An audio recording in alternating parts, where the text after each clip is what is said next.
องที่เคารพรักทุกท่าน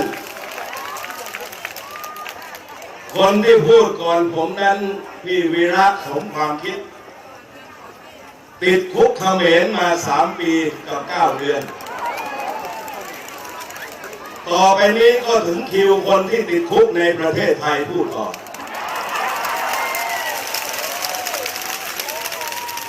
ผมเรียนกับพี่น้องว่า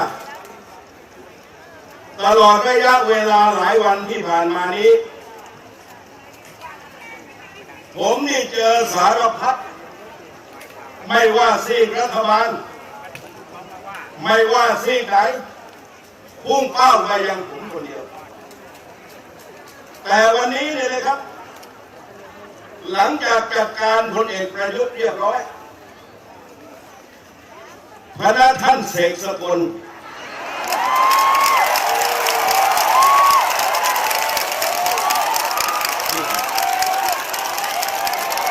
จะหาความสำราญชนิดที่ประยุทธ์จันทร์โอชาจะนอนไม่หลับอีกเลยผมเรียนกับพี่น้องว่าการมาเริ่มต้นณสถานที่ที่มีความศักดิ์สิทธิ์มากที่สุดในการเริ่มต้นในการต่อสู้ในชีวิตผมหลายคนได้ตั้งคำถามว่าตั้งข้อกล่าวหาว่ารับงานจากใครมาผมบอกกับพี่น้องว่าสถานที่แห่งนี้ประวัติศาสตร์การต่อสู้เมื่อ29 ปีที่แล้วมีความศักดิ์สิทธิ์ในอนุสรณ์สถานแห่งนี้คือที่บรรจุอัฐิวีรชนที่พลีชีพเพื่อประชาธิปไตย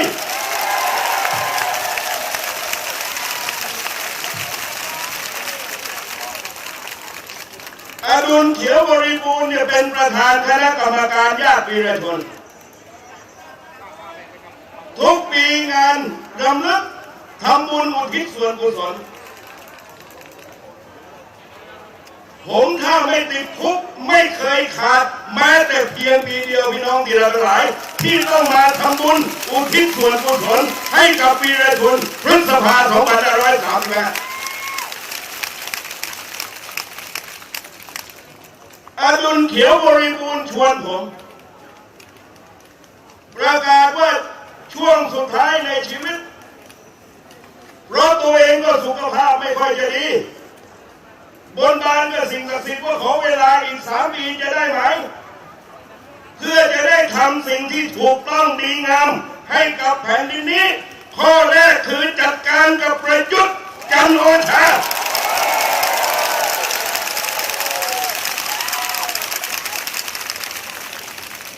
ผมรับคำเชิญโดยไม่ต้องคิดอะไรพี่น้องที่รักทั้งหลายเพราะผมเข้าใจในหัวใจของเขาผมคือคนในเหตุการณ์นั้นที่ยังมีชีวิตวันที่18 ราชดำเนินถูกปราบตายกันเป็นเบื่อบริเวณนี้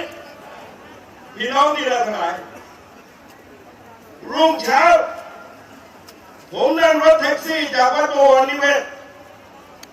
บอกคนขับรถแท็กซี่ช่วยตระเวนดูรอบนี้ทั้งหมดเต็มไปด้วยรอยกระสุนปืนเต็มไปด้วยรอยเลือดเต็มไปด้วยควันไฟไม่มีสภาพที่จะสู้กับเผด็จการได้อีกต่อไปผมตัดสินใจกลับไปที่มหาวิทยาลัยรามคำแหงไปพบกับบรรดาพี่น้องกันที่นั่นว่ามันฆ่าคนกันเต็มราชดำเนินแบบนี้เราจะสู้ได้ยังไงพอตอนเย็นพี่น้องประชาชนเรียกมาขอว่าให้นำการต่อสู้นะผมก็ตัดสินใจไม่ลังเลเหมือนกับอดุลเขียวบริบูรณ์ชวนผมบอกว่าได้เลยล้วงในกระเป๋ามีตังค์อยู่ 4,000 มีโทรโขงตัวนึงถามว่า 4,000 ได้ตังค์มาจากไหนขายเสื้อของกระบวนการนักศึกษา แล้วเสื้อเอาภาพมาจากไหนก็วสันต์สิทธิเขตนี่แหละครับเป็นคนวาดภาพให้ปรบมือเลยครับว่าที่มาของรายได้ก็ได้ปี35ที่รามกำแหงมาจากวสันต์สิทธิเขตพี่น้องที่เราทั้งหลายจากคนเป็นร้อยเป็นพันเป็นหมื่นเป็นแสนหลายแสนจนกระทั่งในหลวงรัชกาลที่9ออกมาหย่าศึกเรียกจำลองสุจินดาเข้าในวันที่21วันที่23สุจินดาลาออก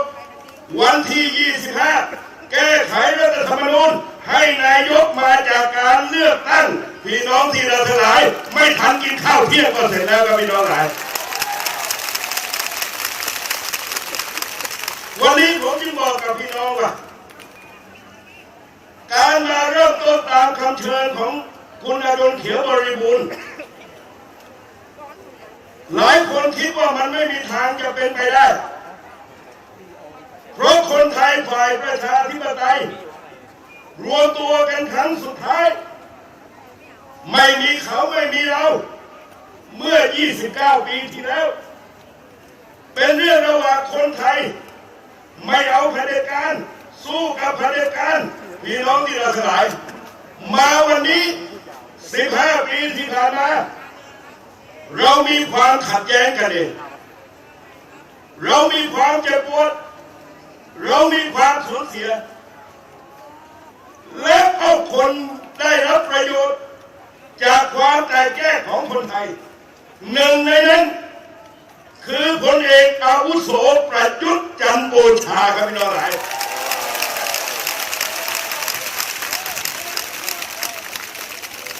พี่น้องที่เราทั้งหลายใน15ปีประยุทธ์เป็นนายก7ปีเป็นผบ.ทบ4ปีเป็นรองผบ.ทบอีก 2-3 ปีผู้ช่วยแม่ทัพสรุปความกันว่าใน15ปีนี้ประยุทธ์เป็นคนหนึ่งที่ได้ประโยชน์จากความขัดแย้งของคนไทย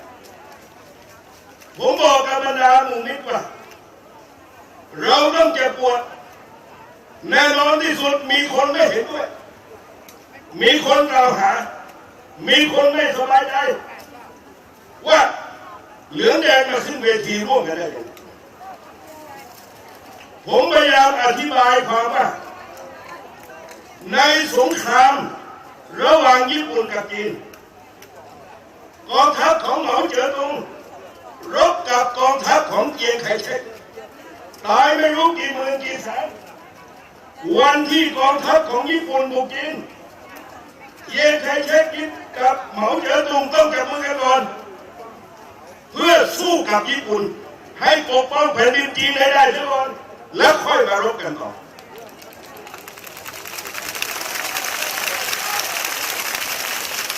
วันนี้ตามคำเชิญของอดุลเขียวบริบูรณ์ว่าเราทุกฝ่ายที่มีความขัดแย้งกันประวัติศาสตร์คนเสื้อแดงคนเสื้อเหลืองทุกฝ่ายไม่มีอะไรเปลี่ยนแปลงความเจ็บปวดนี้ได้ความเจ็บปวดนี้ยังดำรงอยู่วางเอาไว้ก่อนเฉพาะหน้ารวมตัวขับไล่ประยุทธ์จันทร์โอชาก่อน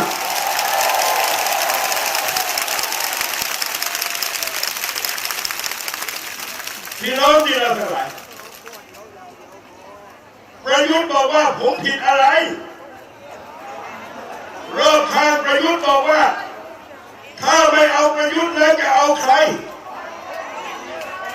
ผมบอกว่าถ้าประเทศไทยไม่มีประยุทธ์จะต้องสิ้นชาติ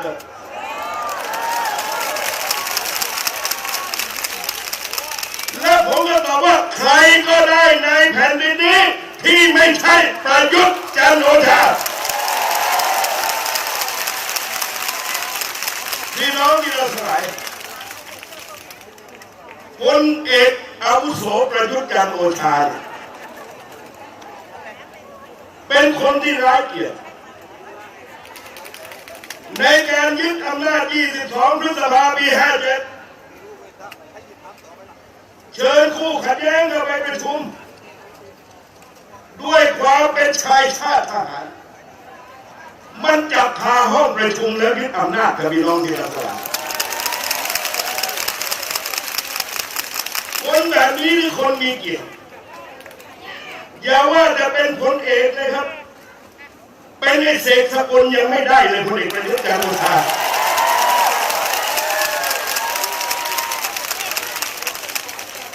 หลังจากนั้นพี่น้องที่เราทั้งหลายก็ประกาศว่าจะเข้ามาอยู่ไม่นานไม่ได้คิดมาก่อนแต่แต่งเพลงมาเปิดอย่างเรียบร้อยคืนความสุขจะอยู่อีกไม่นานขอทำตามสัญญาพี่น้องที่เราทั้งหลายแต่พลเอกประยุทธ์เนี่ยนะครับเขาไม่ใช่นักรบในอดีตชายชาติทหารหักไม่ยอมงอแต่อันนี้ไม่ใช่อันนี้เนี่ยครับประกอบเก็บตะกร้าปลาไม่ถูกอะไร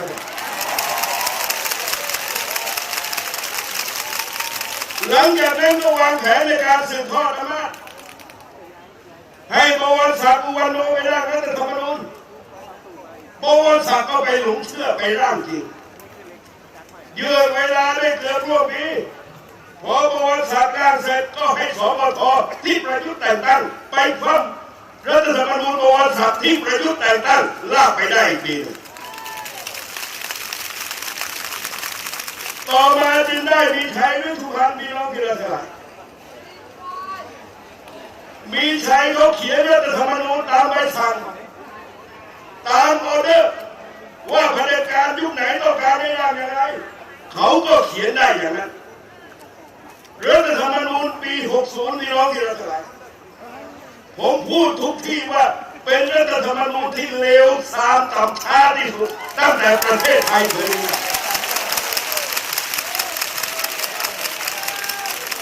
พวกนี้พยายามอ้างประชามติแต่เป็นประชามติที่มัดมือชกฝ่ายไม่รับร่างไม่สามารถต่อสู้ใดๆได้ผมเรียนกับพี่น้องว่าเวลานั้นผมไม่รู้จะสู้อะไรกับมันแล้วประกาศตั้งศูนย์ปราบโกงทั้งประเทศมันก็จับทั้งประเทศเดิมพันอนาคตวันนั้นยังเป็นคนที่มีสิทธิทางการเมืองบอกว่าถ้ารัฐธรรมนูญ 60 ผ่านนายจตุพรไม่ขอลงรับสมัครรับเลือกตั้งปรากฏว่าผ่านผมก็ยืนยันว่าไม่ลงหลังจากนั้นมาเอาผมไปขังก็ถูกตัดสิทธิ์ต่อไปอีก10 ปีแต่ผลพวงของรัฐธรรมนูญปี 60 นั้นมันเป็นพินัยกรรมที่มีชัยเป็นคนร่างและคนที่ได้รับผลประโยชน์จากพินัยกรรมในรัฐธรรมนูญ 60 เขาชื่อพลเอกอาวุโสประยุทธ์จันทร์โอชาพี่น้องที่เราทั้งหลายเพราะฉะนั้นเนี่ยนะครับการให้วุฒิสภาพลเอกประยุทธ์ตั้งมากับมือโหวตเลือกพลเอกประยุทธ์วันที่โหวตเลือกประยุทธ์250 คนเลือกประยุทธ์249อีก1 คนไม่ใช่ว่าจะไม่เลือกแต่เป็นรองประธานรัฐสภารักษามันระยะแปลความว่าเวลาเลือกตัวเองเลือก100%แต่เวลาไปโหวตรัฐธรรมนูญได้มา2 คนกับพี่น้องที่รักกันผมบอกว่าผมหมดความอดทนกับประยุทธ์เพราะประยุทธ์เนี่ยนะครับหลังจากได้กลไกตั้งแต่นี่นะครับสสปัดเศษสารพัดกลายเป็นเสียงข้างมากแบบปริ่มน้ำไปไล่ตอนบรรดาพรรคการเมืองพรรคประชาธิปัตย์ตอนหาเสียงเลือกตั้งทั้งหัวหน้าพรรคคนเก่าและหัวหน้าพรรคคนใหม่พูดเหมือนกันไม่ร่วมสังฆกรรมกับพลเอกประยุทธ์จันทร์โอชา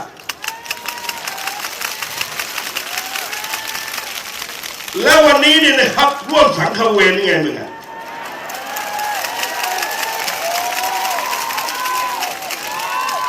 แต่ท้ายที่สุดนั้นก็ไปอธิบายความว่าแลกกับการแก้ไขรัฐธรรมนูญ พี่น้องที่เราสลายเสียงปริ่มน้ำอนาคตใหม่ยังไม่โดนยุบงูเห่ายังไม่ทันเพ่นพ่านแลกกับการบรรจุเนี่ยนะครับในนโยบายว่าการแก้ไขรัฐธรรมนูญต้องเป็นวาระเร่งด่วนพี่น้องที่เราสลายแต่ถามว่าองค์คาพยพของพลเอกประยุทธ์ต้องการจะแก้ไขหรือไม่ไม่ต้องการแก้ไขเพราะรัฐธรรมนูญฉบับนี้ประยุทธ์จันทร์โอชาได้ประโยชน์สูงสุดครับพี่น้องที่เราสลาย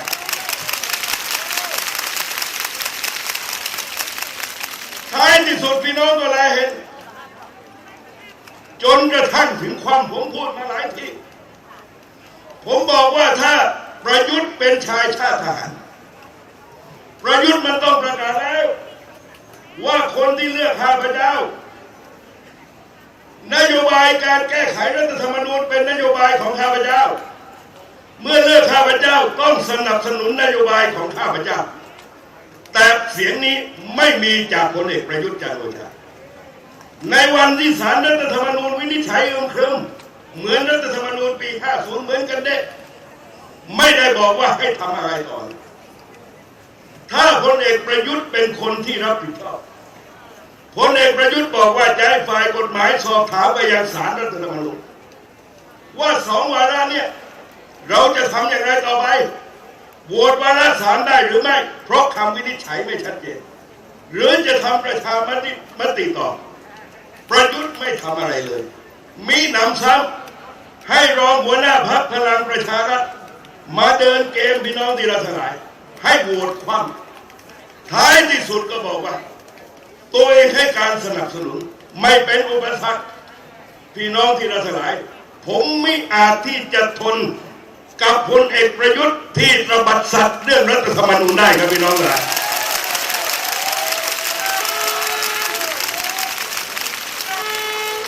วันนี้พี่น้องที่เคารพ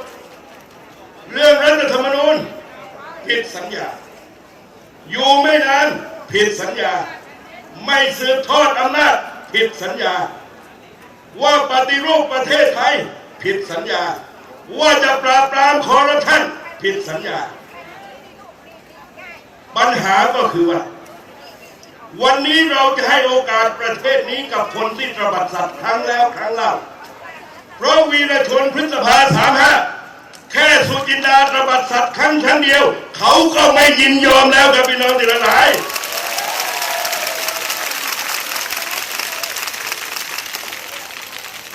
หลากหลายเรื่องราวเวทีแห่งนี้ซึ่งบอกกับพี่น้องว่าเราจะชุมนุมกันอีกหลายวันนะครับ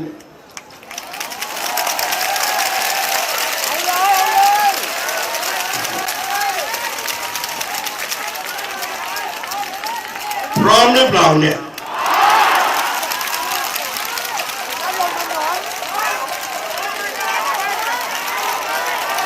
ระหว่างประยุทธ์กับเราในใครจะอึดกว่ากันเอา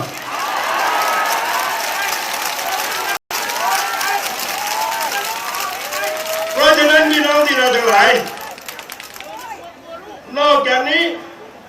ในช่วง7 ปีนี้เป็นเวลาที่ทุนผูกขาดได้ประโยชน์สูงสุดในขณะที่ประเทศไทยคนไทยเดือดร้อนมากที่สุดครับพี่น้องหลายผมจึงเรียนกับพี่น้องว่าเราไม่อาจที่จะทนต่อพลเอกประยุทธ์ได้เพราะฉะนั้นในแต่ละวันมีเว้นบ้างและก็จะจัดไปและก็เว้นบ้างและจะจัดไปดูสิครับว่าใครจะชิบหายก่อนกันเอา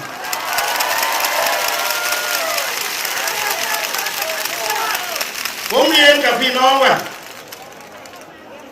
เรื่องมาตรา112คนที่ต้องถูกประณามมากที่สุดคือพลเอกประยุทธ์จันทร์โอชา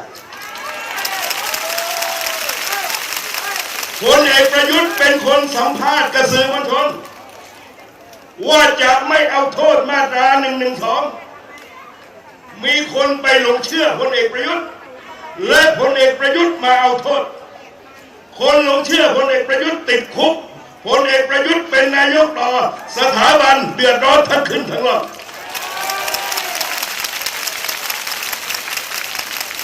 เพราะฉะนั้นพี่น้องที่เราทั้งหลายปัญหาเศรษฐกิจก็แก้ไขอะไรไม่ได้อยู่กันท่ามกลางความยากลำบากนี่เราทนพลเอกประยุทธ์มา7 ปีแล้วสมัยพลเอกเปรมติลสูรานนท์อยู่8 ปีถูกข้อหาเดียวคือคนเบื่อแต่ประยุทธ์นี่7 ปีโคตรเบื่อโคตร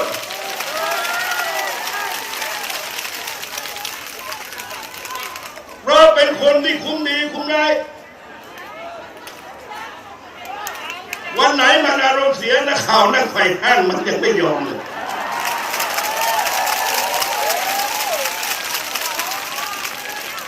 บุคลิกภาพนี่นะครับไม่มีสภาพกายเป็นผู้นำอะไร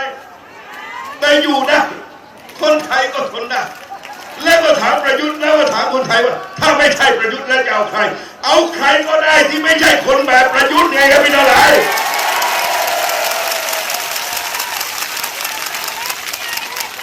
เพราะฉะนั้นผมเรียนกับพี่น้องว่าเรามาคราวนี้ไม่ได้มากันแบบคิดเล่นๆเพราะฉะนั้นเมื่อพี่อดุลเขียวบริบูรณ์ชวนพวกผมมาและได้พูดต่อหน้าดวงวิญญาณวีรชนผมบอกว่านี่มันเป็นพลังเราเคยสู้กับสุจินดามาอย่างไรเราจะสู้กับประยุทธ์จันทร์โอชาอย่างนั้น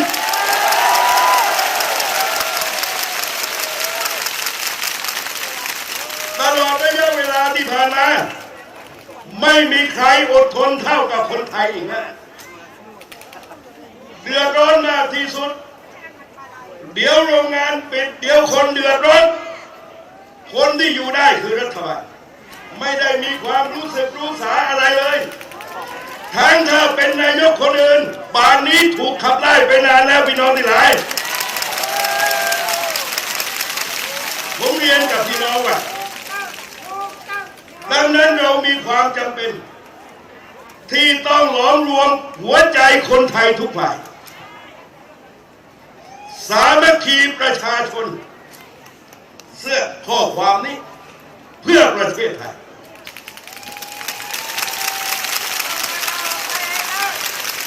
และตอนที่ผมปราศัยเสร็จนะครับซึ่งอีกนานพรรคพวกเราก็จะมาช่วยแจกเสื้อตัวนี้ซึ่งมีไม่ครบคนแล้วครับแต่ว่าพี่น้องมากันทุกวันเดี๋ยวก็ครบกันไปจนได้ก็แล้วกันกล้าใส่เสื้อตัวนี้ไหมครับเดิมนี่นะครับทำสีน้ำเงินมาสีขาวสีแดงแปลความกันว่าเราใส่เสื้อสามัคคีประชาชนก็รู้เลยว่าเป็นคนที่ไม่ต้องการประยุทธ์จันทร์โอชาเพราะฉะนั้นไปที่ไหนก็ต้องส่งเสียงว่าประยุทธ์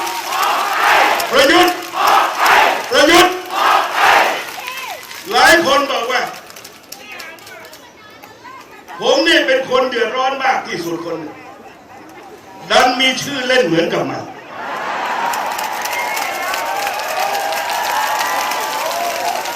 เวลาพวกเด็กนับ1 2 3 4 5ผมจะหัวใจวายทุกที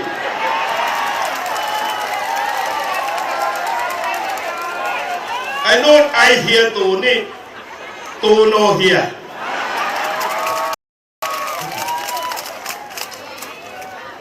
เพราะอะไรครับพี่น้องที่หลายภารกิจมันจึงเป็นเรื่องว่าขอให้ตูนี้จัดการตูนั่นนี่เป็นภารกิจคนที่อื่นไล่มันไม่ไปก็เอาตูไล่ตูนะครับดูว่าใครจะชิบหายกันบ้าง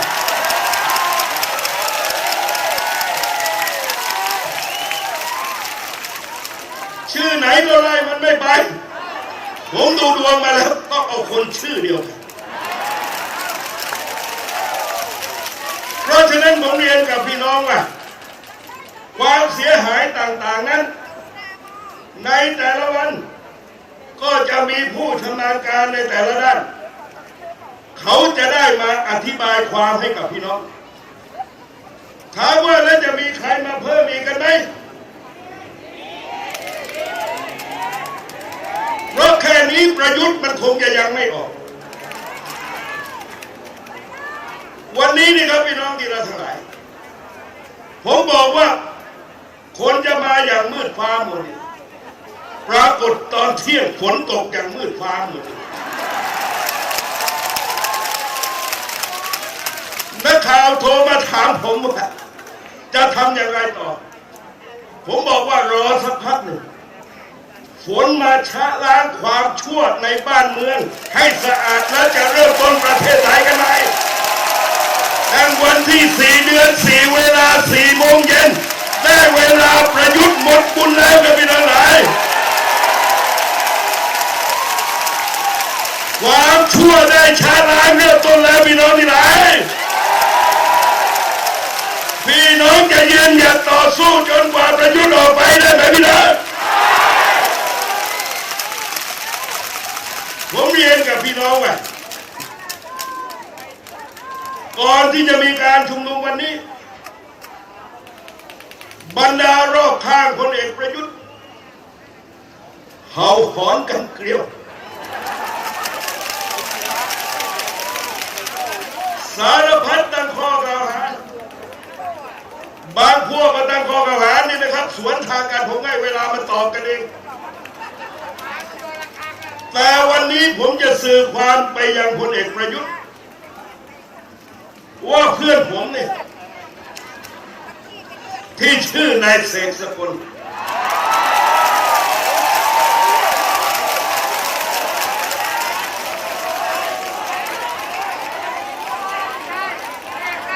ผมจะบอกความลับกับพลเอกประยุทธ์ไว้อย่างหนึ่งว่า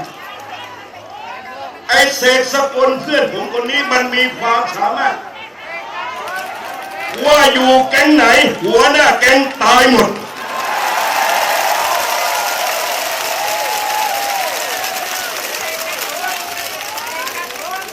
ตอนสมัยนายกทักษิณเนี่ยหลงไอ้แรมโบ้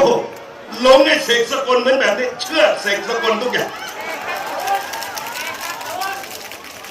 แล้วเป็นอย่างไรตอนนายกยิ่งรักษณ์ก็หลงเสกสกลแบบนี้เชื่อเสกสกลเหลือเกินชุมนุมอักษะโอ้โทรมาบอกให้เสกสกลดูแลรักษาความปลอดภัยหน่อยผมบอกว่าก่อนจะยุติการชุมนุม19 พฤษภาคม 53เนี่ยมันหายออกจากเวที5 วันอ้างว่าไปตามพวกรู้ตัวอีกทีอยู่พนมเปญ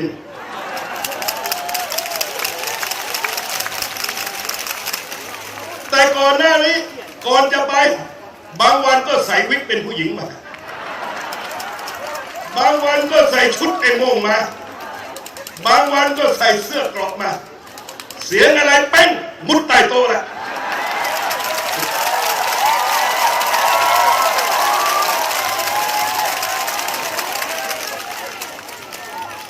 นายกทักษิณนายกยิ่งรักษณ์ก่อนจะถึงประยุทธ์เว้นวัดยังไปต้มย่าโมได้เลยพี่น้องแล้วสิ่งที่ย่าโมไม่เคยเจอก็คือว่าไปถอนคำสาบานได้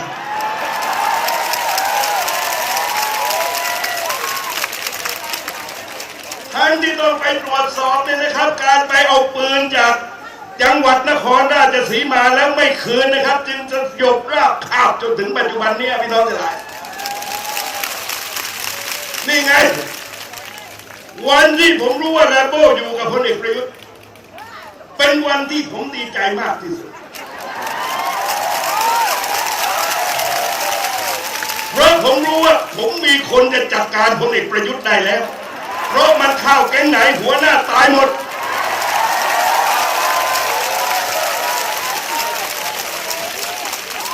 และดูฝีมือมันวันนี้ความเป็นจริงนี่นะครับไม่มีใครรู้ว่าเราชุมนุมมากเท่าไหร่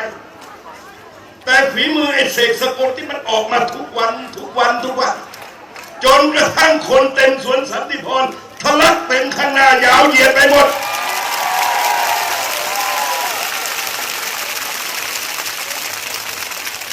พี่น้องหลายพลเอกประยุทธ์จันทร์โอชาใจแข็งผมรู้ ว่าใครปราบประยุทธ์ไม่ได้ผมเองอาจจะยากแต่ไอ้เสกสกลนี่ของเขาแน่จริงๆนายกทักษิณแน่ๆไม่มีใครทำอะไรได้เสกสกลนี่เขาเป็นเลขานุการพิเศษเลยสมัยยิ่งรักษณ์รองเลขาธิการนายกรัฐมนตรีฝ่ายการเมืองติดตัวแท้สมัยประยุทธ์ผู้ช่วยรัฐมนตรีประจำนายกรัฐมนตรีชิบหายทุกคน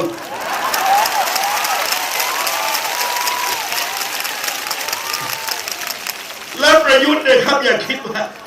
สองคนนู้นมันยังกล้าแล้วตัวเองผมบอกว่าไม่ต้องคิดมากขนาดย่าโมมันยังกล้าต้มเลยพี่น้องหาย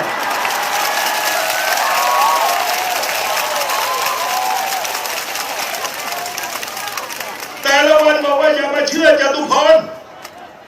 คนที่นี่มอบรับจ้างเป็นคนที่ไม่มีอุดมการณ์ผมก็บอกว่าเวลามึงร้องเพลงเนี่ยเว้นชื่อไว้ทำเยอะๆหน่อยแรมโบ้อีสานไม่ลืมพระคุณท่านนะตอนนี้เราอยู่กับใครวะอ๋อประยุทธ์คนเข้าใจว่าไม่ลืมพระคุณท่านคนที่ชื่อทักเอาไม่ใช่ประยุทธ์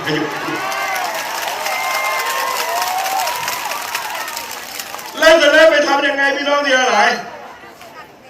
ก็ไปตามไปเจ้าอานนท์แสนนั่นไอ้นี่ผีแห้งไม่ใช่มันผีเจอผีจริงๆแล้วบอกคุณเสกสกลผมสมัยที่ยังไม่เปลี่ยนชื่อสมัยที่มันยังเป็นสุพรอยู่ก็ต้องประยุทธ์อีกนั่นแหละไปยกเลิกหมู่บ้านคนเสื้อแดง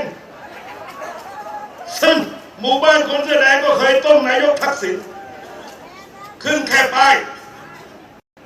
อย่างเดียวหมู่บ้านคนเสื้อแดงแล้วแถลงไปภาคเหนือยกเลิกหมู่บ้านคนเสื้อแดงภาคเหนือไปอีสานภาคใต้ภาคกลางยกเลิกหมดวันหนึ่งก็ต้องการจะใช้หมู่บ้านคนเสื้อแดงเอากลับมาใหม่แล้ววันนี้ทำยังไงพี่น้องนี่ล่ะก็ไปขนนะครับไปจัดการเอาคนที่ยกเลิกหมู่บ้านคนเสื้อแดงทีมไอ้อานนท์แสนนั่นนี่ก็ต้มทักษิณสนิทเหมือนกันแต่ว่าเพื่อความแฟร์มันเลยต้องมาต้มประยุทธ์ต่อยไปนั่งแถลงว่าเหนือก็ไม่มาอีสานก็ไม่มากลางก็ไม่มาใต้ก็ไม่มากรุงเทพก็ไม่มานี่ครับไม่มีใครมาสักคนเลย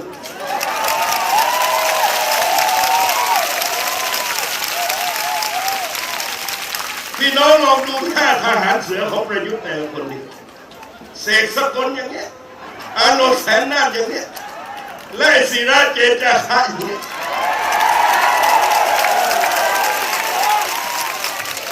มันบอกว่าผมต้องตักน้ำใส่กระโหลกชะโงกดูเงาผมบอกไอ้ศิระกูยังเห็นเงาหัวกูอยู่แต่กูไม่เห็นหัวมึงนะเนี่ย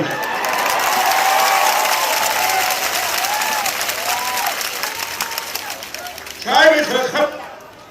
นี่ถือว่าเป็นคนที่มีคุณูปการ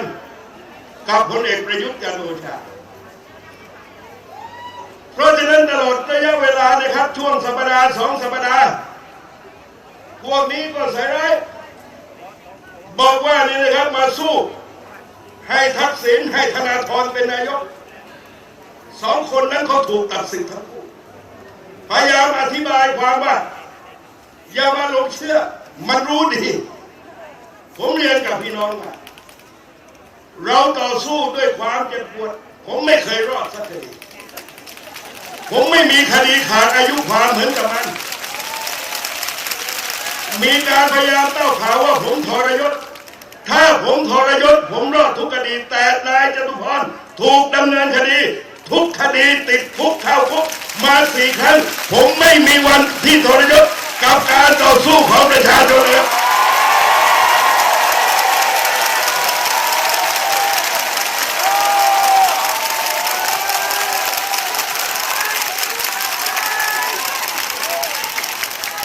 แต่ผมรู้ว่าผมต้องจัดการประยุทธ์เวลาไหนผมรอจนกระทั่ง วันที่4 เดือน 4 4 โมงเย็นประยุทธ์ชะตาขาดพี่น้องหลาย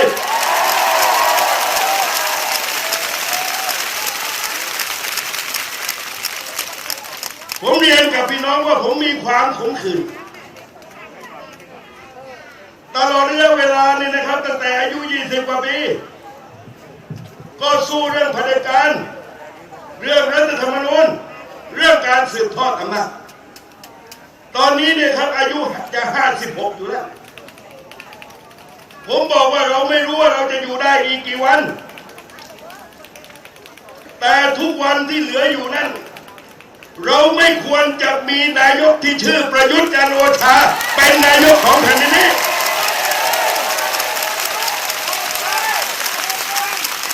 ญาติวีรชนพฤษภาบวกอายุนี่นะครับ29 ปีไปรุ่นพวกเราล้วนแต่ชราภาพ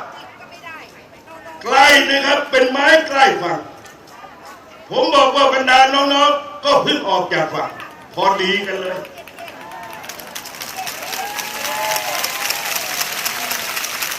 เพราะฉะนั้นผมเองมองเห็นว่าคนที่เป็นปัญหาชาติอย่างแท้จริงได้ประโยชน์สูงสุดในการต่อสู้นี้ชื่อประยุทธ์จันทร์โอชาจัดการประยุทธ์ให้พ้นเสียก่อนครับพี่น้องทั้งหลายวางเรื่องของตัวเองแล้วสู้ขับไล่ประยุทธ์จันทร์โอชาทั้งแผ่นดิน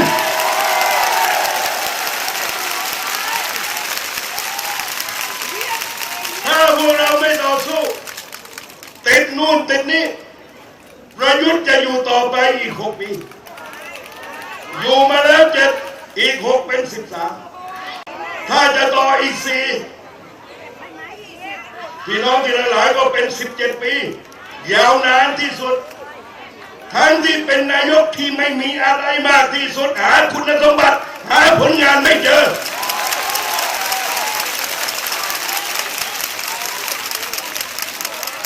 ผมเรียนกับพี่น้องว่า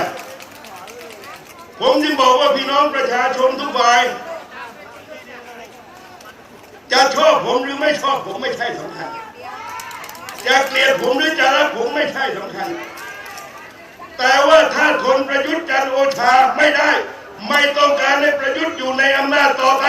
เราต้องจับมือกันสามัคคีกัน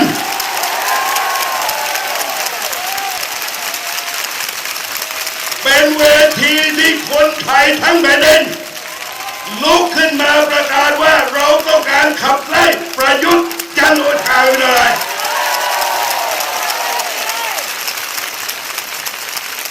แต่ถ้าเราแต่แยกปั่นกันในโซเชียลมีเดียคนที่ได้ประโยชน์สูงสุดมันก็คือประยุทธ์นั่นแหละอ้างว่าเกลียดผมอ้างว่าผมย้ายขั้วสลับข้างนี่วันนี้อยู่กับประยุทธ์หรือเปล่าผมบอกกันสิ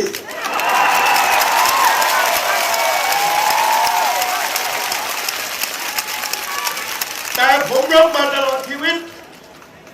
ผมรู้ว่าควรจะรบกับประยุทธ์ตอนไหนเพราะว่าตลอดระยะเวลาที่มันยึดอำนาจเนี่ยผมนี่ถูกถอนประกันตัวนะวิพากษ์วิจารณ์ประยุทธ์นี่แหละไปขังไว้3 เดือนไปติดเชื้อในกระแสเลือดเกือบตายศาลให้ประกันนี่นะครับเพราะไม่ต้องการให้ตายในเรือนจำหลังจากนั้นถูกขังอีก1 ปีกับ15 วันเข้าคุกออกคุกมาแล้ว4 ครั้งพี่น้องที่เราเท่าไหร่สิ่งที่ผมกลัวใจตัวเองก็คืออะไรครับคือการปล่อยให้ประยุทธ์จันทร์โอชาปกครองแผ่นดินนี้ต่อไปวันนี้หลายคนอาจจะบอกว่าเดี๋ยวหาความเดือดร้อนอีกผมบอกว่าไม่เป็นไรคดีต่างๆที่เหลืออยู่ติดคุกชั่วชีวิตนี้ก็ไม่พออยู่แล้วเพิ่มประยุทธ์ไปอีกนะครับเท่านั้นเพราะฉะนั้นตัดสินใจโดยไม่ต้องลังเลไล่ประยุทธ์ออกไปสถานเดียวเป็นอะไร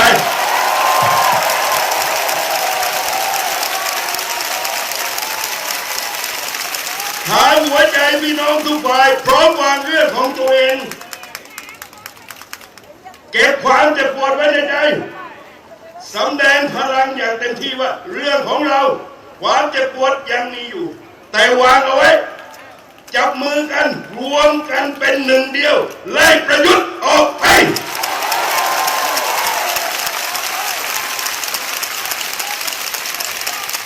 พี่น้องที่เราทั้งหลายถ้าเขาเป็นคนดีมีศักยภาพรักษาสัจจะไอ้คุณเสกสกลบอกว่าผมนี่ตบัดสัตว์ผมก็บอกว่าคุณเนี่ยสัตว์ตบัด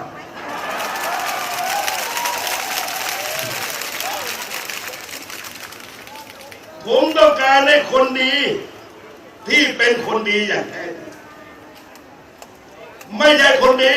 ที่สถาปนาตัวเองว่าเป็นคนดีแต่เป็นคนดีโดยความเชื่อของประชาชนว่าเป็นคนดี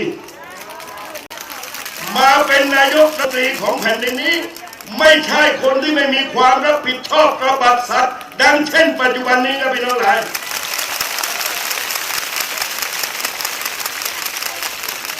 ผมรู้เลยว่าลำพังพวกเราเนี่ยนะครับสู้ยาก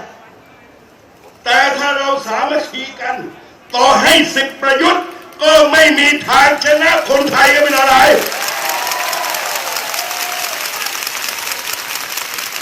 แต่ถ้าเราเนี่ยนะครับคิดเรื่องตัวเองเป็นใหญ่ประยุทธ์ก็ปกครองแผ่นนี้ต่อแผ่นดินนี้ต่อไปดังนั้นผมเรียนกับพี่น้องว่าตลอดระยะเวลาที่ผ่านมานั้นผมนี่คิดแล้วคิดอีกเพราะผมรู้ว่าศึกนี้เนี่ยมันยากแต่ผมรู้ว่าเป็นงานที่ยากลำบากแต่ถ้าเราไม่ทำในวันนี้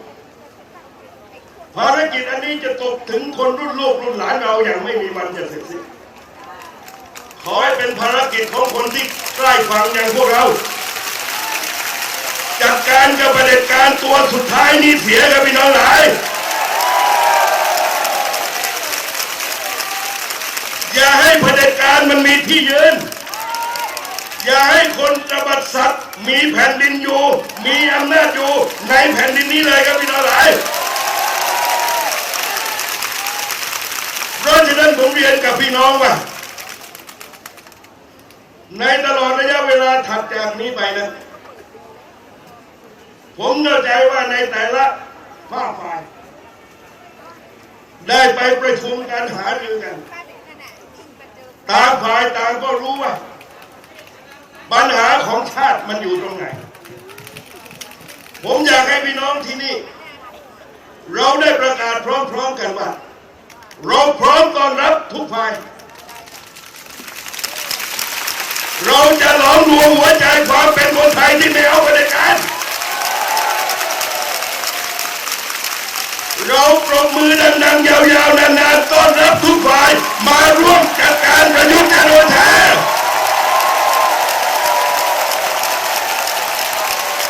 ปรบมือดังๆมีทั้งหลายว่าเรารับทุกฝ่าย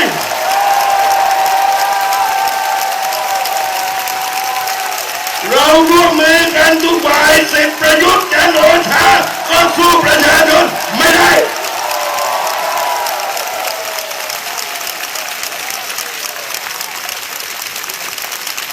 แต่ถ้าเราแยกสู้กันประยุทธ์อยู่ต่อไปแต่ถ้าเราสามัคคีกันประยุทธ์ออกไป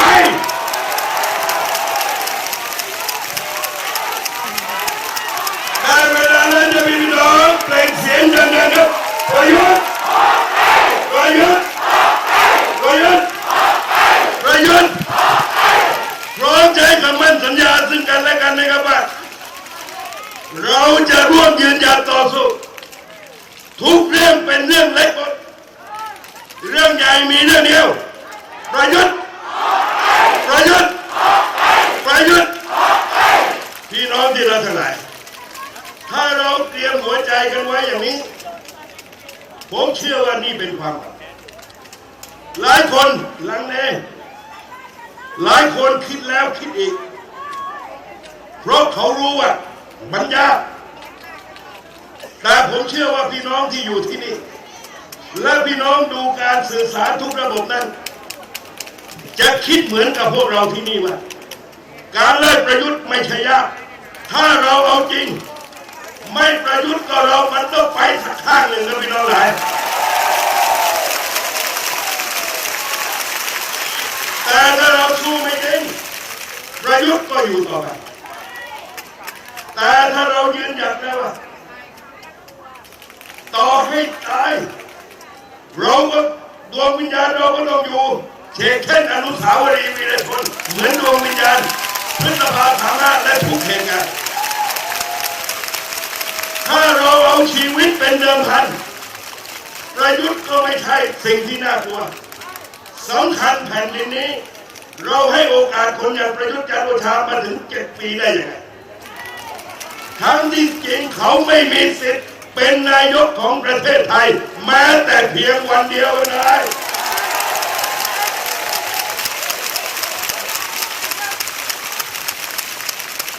เพราะฉะนั้นผมเรียนกับพี่น้องว่ามารอบนี้อาจจะได้หลายคดีไม่เป็นไร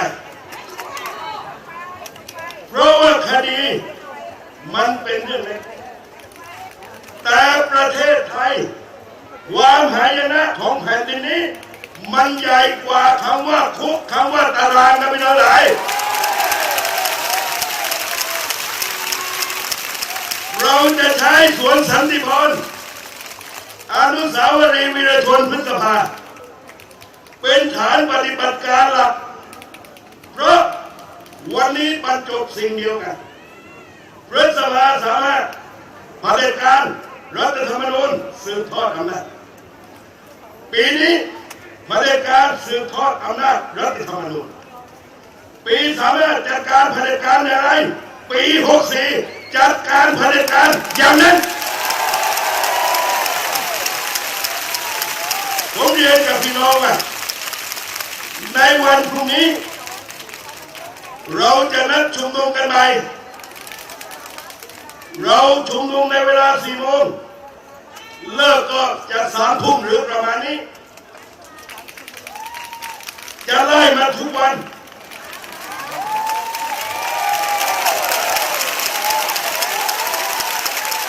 ที่ไม่ตรงกับพรรคพวกเขาจัดการวันที่6พี่น้องที่ต่อสู้เรื่องรัฐธรรมนูญเขาจัดการเราหลีกให้เราจัดวันที่4วันนี้พรุ่งนี้วันที่5เว้นวันที่6วันที่7เรามาใหม่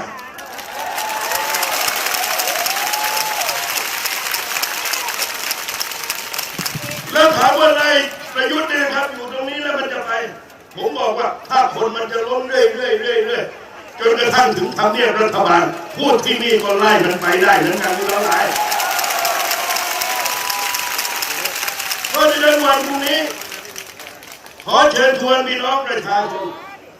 มาซึมซับบรรยากาศยืนอยู่วันนี้มันมีพลังเพราะได้พลังจากดวงวิญญาณของวีรชน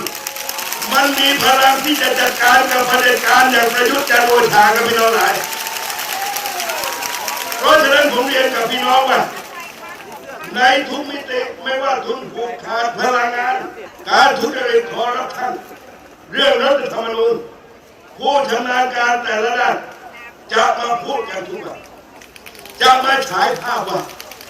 คุณไม่มีสิทธิ์จะอยู่ในตำแหน่งนายกรัฐมนตรีได้อีกต่อไปเลยให้คนไทยเข้าใจพร้อมๆกันแล้ววันที่เราเห็นว่ามันพร้อมแล้ววันนั้นเราค่อยมาตัดสินใจเขาคิดว่าเราคงจะนัดกันไม่ได้บางคนบอกว่าวันนี้เดี๋ยวคนมานั่งตบยุงผมคนมาฟังตั้ง4-5 คนแต่ผมบอกกับพี่น้องว่าวันนี้ผมมีความหวังนะครับผมเห็นโอกาสแล้วผมเองเห็นแสงสว่างปลายอุโมงค์แล้วว่าถ้าประชาชนสามัคคีกันเราไม่มีวันจะแพ้เราต้องร่วมกันกำหนดชะตากรรมประเทศนี้ด้วยชีวิตร่างกายอุดมการณ์ของเราครับพี่น้องหลายพี่น้องลุกขึ้นยืนนะครับว่าเราจะประกาศร่วมสัญญาใจสู้ด้วยกันพร้อมไหมครับพี่น้องพร้อมจะเดินไปข้างหน้าสู้จนกว่าจะได้รับชัยชนะสู้จนกว่าแผ่นดินนี้